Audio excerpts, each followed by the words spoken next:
प्रिय विद्यार्थियों, आज हम पढ़ने जा रहे हैं नंद वंश और शिशुनाग वंश के नेतृत्व में मगध का उत्थान किस प्रकार हुआ। इससे पूर्व में हमने चर्चा की थी कि मगध के उत्थान के लिए क्या उत्तरदायी कारण थे और साथ ही हर्यक वंश जो है उसने मगध के उत्थान में क्या भूमिका निभाई। अब आगे बढ़ते हुए हम देखेंगे कि उदयन जो कि हर्यक वंश का अंतिम शक्तिशाली राजा था, उसके उत्तराधिकारी योग्य नहीं थे। परिणामतः उनके अंतिम राजा को गद्दी से उतार दिया गया और उनके मंत्री शिशुनाग को राजा बनाया गया। यही शिशुनाग जो है शिशुनाग वंश का संस्थापक कहलाया, और शिशुनाग वंश ने 414 से 346 ईसा पूर्व तक मगध पर राज्य किया। शिशुनाग वंश का संस्थापक विद्यार्थियों खुद शिशुनाग ही था। हर्यक कुल के अंतिम राजा के समय में शिशुनाग बनारस का राज्यपाल यानी गवर्नर था। दीपवंश व महावंश नामक ग्रंथों से पता चलता है कि अमात्यों और मंत्रियों ने नागदशक जो कि हर्यक वंश का राजा था को सिंहासन से उतार दिया और उसके स्थान पर अमात्य यानी मंत्री शिशुनाग को राज सिंहासन पर बिठा दिया। नागदशक के समय में पारिवारिक कलह बहुत बढ़ गई थी। मगध में षड्यंत्र और हत्याएं होने लगी थी। राजवंश कमजोर और शासन प्रबंध भी ढीला हो गया था। प्रजा में असंतोष व्याप्त था। सभी लोग इस पितृघाती राजवंश से घृणा करने लगे थे। जैसा कि हमने देखा था कि अजातशत्रु ने बिंबिसार की हत्या की और गद्दी पर बैठा, और आगे चलकर उदयन ने अजातशत्रु की हत्या की और गद्दी पर वह बैठा। तो इस प्रकार जो जनता है उसमें ये भावना भर गई थी कि ये जो है एक पितृहंता वंश है, इसलिए वो उसके खिलाफ जो है उससे क्रांति कर रहे थे या उसके खिलाफ हो गए थे। और इसके फलस्वरूप मगध की राजनीतिक क्रांति हुई और नाग वंश की एक दूसरी शाखा ने मगध पर अपना राज्य स्थापित किया, जिसको शिशुनाग वंश कहते हैं। शिशुनाग जिसने 414 ईस्वी पर ईसा पूर्व में गद्दी पर बैठा और 396 ईसा पूर्व तक उसने शासन किया, यानी 18 वर्ष तक वह गद्दी पर विराजमान रहा। वह एक योग्य व्यक्ति था और राजा बनने से पहले, जैसा कि मैंने बताया, काशी यानी बनारस का वायसराय रह चुका था, गवर्नर रह चुका था। सिंहासन पर बैठते ही उसने भी विस्तारवादी नीति को अपनाया और राजगृह या गृहवर्ज को अपनी राजधानी बनाया। अब हम बात करेंगे शिशुनाग की विजय और मगध साम्राज्य के विस्तार की। तो जैसा कि अभी कहा कि वह एक पराक्रमी और महत्वाकांक्षी शासक था। उसके शासनकाल में मगध साम्राज्य का और भी अधिक विस्तार हुआ। अवंती विजय उसके शासनकाल की अत्यंत महत्वपूर्ण घटना थी। इस समय अवंती का राजा अवंतीवर्धन था। अवंती विजय विद्यार्थी हमने देखा था कि अजातशत्रु और उदयन के समय भी मगध के राजाओं ने इसको जीतने का प्रयास किया था, लेकिन वो इसमें निर्णायक विजय हासिल नहीं कर पाए थे। शिशुनाग ने इस अभियान को पूरा किया और उसने अवंती पर आक्रमण करके वहाँ के शासक अवंतीवर्धन को पराजित कर दिया। संभवतः उसने कौशल, वत्स और अवंती के तीनों प्रमुख राज्यों को मगध राज्य में मिला लिया। इस विजय के बाद मगध राज्य उत्तर भारत में सबसे शक्तिशाली राज्य बन गया।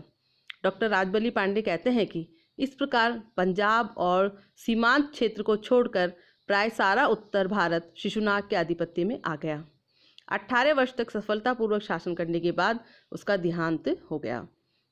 विद्यार्थियों, शिशुनाग के बाद उसका उत्तराधिकारी बना कालाशोक या काकवर्ण, जिसने कि 396 ईसा पूर्व में गद्दी पर बैठा और 368 ईसा पूर्व तक उसने शासन किया। पुराणों के अनुसार शिशुनाग का उत्तराधिकारी काकवर्ण था। सिंहली अनुश्रुति के अनुसार शिशुनाग का उत्तराधिकारी कालाशोक था। ये माना जा सकता है कि दोनों एक ही व्यक्ति के नाम होंगे। वह अपने पिता के समय में बनारस और गया का राज्यपाल रह चुका था। उसने पुनः पाटलिपुत्र को मगध राज्य की राजधानी बनाया। उसके राज्यकाल के 10वें वर्ष में वैशाली में द्वितीय बौद्ध संगीति का आयोजन किया गया। काला अशोक इसका संरक्षक था। इस सभा में 700 बौद्ध भिक्षु शामिल हुए थे। बौद्ध धर्म के संगठन में इस महासभा ने महत्वपूर्ण कार्य किया था।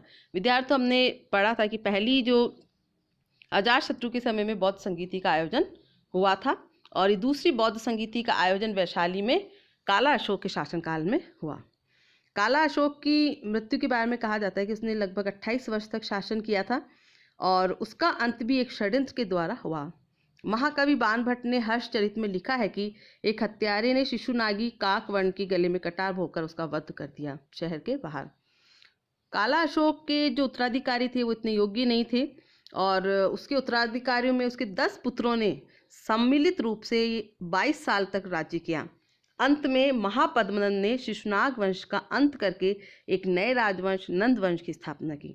तो विद्यार्थियों, शिशुनाग वंश में अपने को जो है 2 ही आपको प्रमुख उल्लेखनीय शासकों के बारे में जानकारी देनी है, एक शिशुनाग और दूसरा काला अशोक। और बाद में उसके उत्तराधिकारी इतने योग्य नहीं थे और एक नया वंश जो है मगध में उदित हुआ और वह था नंद वंश। नंद वंश 346 से 324 ईसा पूर्व तक गद्दी पर विराजमान रहा और इस वंश का जो संस्थापक है वह था महापद्मनंद। वह एक निम्न कुल का व्यक्ति था ऐसा माना जाता है और उसने शिशुनाग वंश का अंत करके सिंहासन पर अधिकार कर लिया था। मगध में नंद वंश की स्थापना से एक नए युग का उदय हुआ। इतिहास में पहली बार एक ऐसे साम्राज्य की स्थापना हुई जिसकी सीमाएं गंगा नदी के मैदानों को भी पार कर गई, यानी गंगा नदी के मैदानों को लांघ गई। हेमचंद्र राय चौधरी कहते हैं कि इसी समय में भारतीय इतिहास में क्षत्रिय रक्त पर अभिमान करने वाले राजवंशों की अखंड परंपरा का अंत हो गया, क्योंकि नंद वंशीय शासक उच्च कुल के नहीं थे। अब हम बात करेंगे कि जो महापद्मनंद है उसका साम्राज्य विस्तार किस प्रकार हुआ। तो महापद्मनंद के पास एक विशाल सेना और अपार धन था। उस समय उत्तरी भारत में इक्ष्वाकु वंश और पांचाल, हैय्यय, कलिंग, अश्मक, कुरु, सूरसेन आदि राज्य स्वतंत्र थे। महापद्मनंद ने इन सबको मगध में मिला लिया। परिशिष्ट पर्व और यूनानी लेखकों ने नंद साम्राज्य की विशालता का उल्लेख किया है। उसने संपूर्ण भारत को अखिल भारतीय स्वरूप प्रदान किया। मैसूर के कुछ प्राचीन अभिलेखों से ज्ञात होता है कि नंदों ने मैसूर के उत्तर पश्चिमी भाग अर्थात कुंतल पर भी राज्य किया था। अब चर्चा हम करते हैं महापद्मनंद के सैन्य संगठन की। तो जैसा कि अभी मैंने कहा कि साम्राज्य विस्तार उसने किया बड़े पैमाने पर, तो निश्चित तौर पर उसकी सेना भी एक कुशल और व्यवस्थित सेना रही होगी। तो महापद्मनंद एक महत्वाकांक्षी शासक था। वह एक विशाल साम्राज्य स्थापित करने के लिए दृढ़ प्रतिज्ञ था, इसलिए उसने अपनी सेना को जो है एक व्यवस्थित स्वरूप प्रदान किया। यूनानी लेखक कर्टियस लिखता है कि महापद्मनंद की सेना में 20,000 अश्वारोही यानी घुड़सवार, 2 लाख पैदल, 2,000 रथ और 3,000 हाथी थे। और उसकी इसी विशाल सेना के कारण सिकंदर महान ने जब भारत पर आक्रमण किया तो उसकी सेना ने व्यास नदी से आगे बढ़ने से मना कर दिया, क्योंकि वो नंद वंश की सेना से भयभीत हो गई थी, उसकी शक्ति से डर गई थी और उसके सैनिक जो कि बहुत ज़्यादा थक चुके थे और अब इस शक्तिशाली सेना का सामना करने में सक्षम नहीं थे। अतः उन्होंने अपने जो है नेतृत्वकर्ता जो सेना नायक सिकंदर था उसे मना कर दिया कि वो मगध पर आक्रमण करने के लिए आगे नहीं बढ़ेंगे और विवश होकर सिकंदर को वापस लौटना पड़ा था। तो ये तो कारण रहा कि महापद्मनंद की सेना कितनी शक्तिशाली थी। इसके बाद बताना चाहूँगी नंद वंश के शासन प्रबंध के बारे में या महापद्मनंद की शासन व्यवस्था के बारे में। तो महापद्मनंद विद्यार्थी विजेता होने के साथ साथ एक सुप्रशासक भी था। केंद्रीय प्रशासन में सहयोग देने हेतु एक मंत्री परिषद उसके पास थी, उसमें सेनापति का प्रमुख स्थान था। प्रांतों को नौम कहा जाता था और गांवों की देखरेख ग्रामिक करते थे। महापद्मनंद जो है उसने लंबे समय तक शासन किया और 329 ईसा पूर्व में उसकी मृत्यु हो गई। उसकी गिनती भारत के महान सम्राटों में होती है। उसने विद्यार्थियों बिंबिसार, अजातशत्रु और शिशुनाग के पद चिन्हों पर चलते हुए महान कार्य किए और अपने राज्य को विशाल एवं सुदृढ़ बनाया। उसकी विशाल सेना के कारण ही उसको पुराणों में उग्रसेन कहा गया है। अपनी सफल विजयों के कारण वह एक सफल सेनापति भी सिद्ध हुआ। उसने अपने योग्य मंत्रियों के सहयोग से अच्छा प्रशासन भी दिया। छोटे छोटे क्षत्रिय नरेशों के राज्यों को समाप्त कर आर्यावर्त में राजनीतिक एकता भी उसने स्थापित की।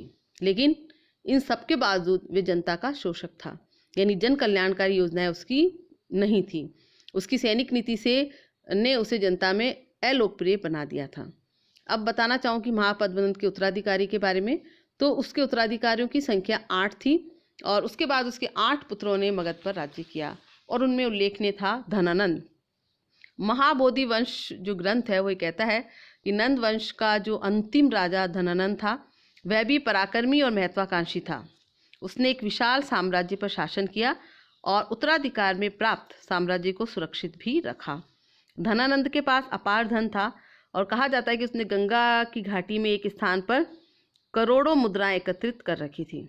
महावंश के अनुसार सबसे छोटे भाई को धनानंद कहते थे क्योंकि उसे धन इकट्ठा करने का बहुत शौक था।